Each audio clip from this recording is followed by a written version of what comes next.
ইসলামের বিধান হচ্ছে যখন সালাতের সময় হবে আপনি মসজিদে যাবেন, আবার সালাত শেষ আপনি আপনার কাজে চলে যাবেন। when you are done with your salah spread out to your workplace, কাজ শেষ তো আপনার কর্মস্থলে চলে যান।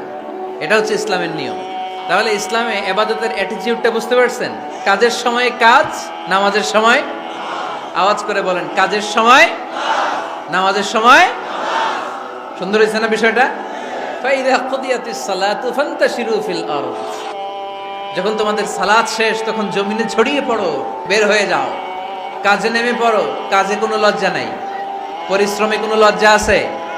যিনি রিক্সা চালায় এতে তার কোনো লজ্জা আছে? দিনমজুর, কুলি, ঠেলা গাড়ি চালায়, ছোট্ট ব্যবসা করে, এতে কোনো লজ্জা আছে?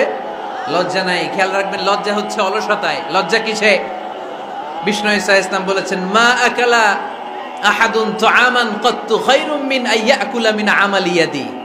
নিজ হাতে উপার্জিত খাবারের চেয়ে, অর্থের চেয়ে শ্রেষ্ঠ খাবার পৃথিবীর কোনো মানুষ কোনোদিন ভক্ষণ করে নাই। চিল্লায় কোন সুবহানাল্লাহ।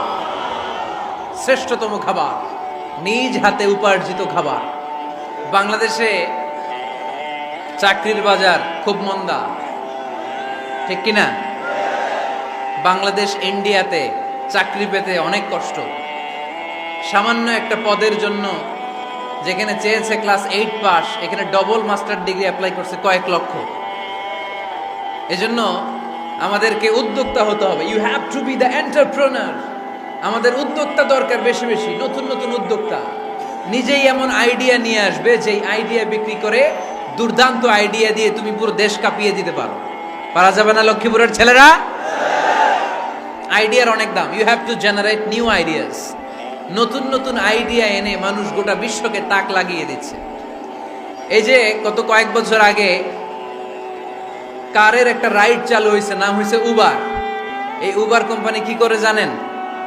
নিজেদের ব্যবসা নাই, পুঁজি নাই, পাত্তি নাই, অফিস নাই, কিচ্ছু নাই, কোটি কোটি টাকা নিচ্ছে। Just idea, just they are generating new ideas. নতুন নতুন আইডিয়া দিয়ে গোটা বিশ্ব কাঁপিয়ে নিয়েছে একটা মোবাইল অ্যাপসের মাধ্যমে। কিসের মাধ্যমে? Mobile apps.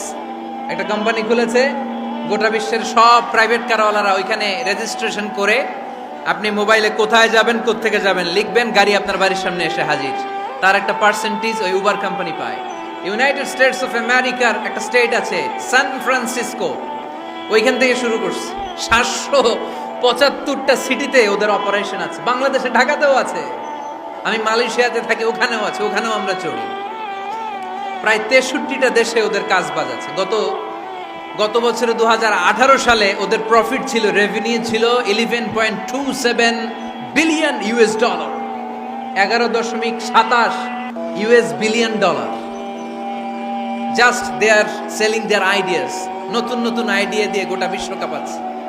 এই উবার যখন চালু হলো, আমি তখন মালয়েশিয়ায়, শুনলাম বাংলাদেশে নতুন আর একটা বাইর হইছে, পাঠাও।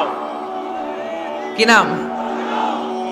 এটা বোধহয় সারা বাংলাদেশ ব্যাপী হয় নাই, 3টা জায়গায়, সিলেটে, চট্টগ্রামে আর ঢাকায়। এরা আরো চালাক।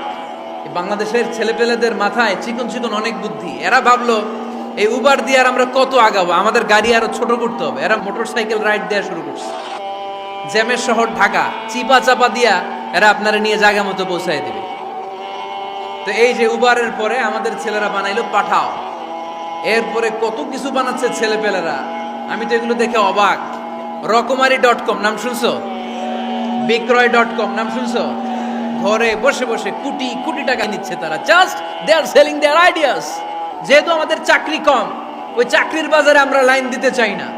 আমাদের মেধাকে খাটিয়ে খাটিয়ে আমরা নতুন তরুণ উদ্যোক্তা বানাতে চাই। চিল্লায় বলো ঠিক কিনা?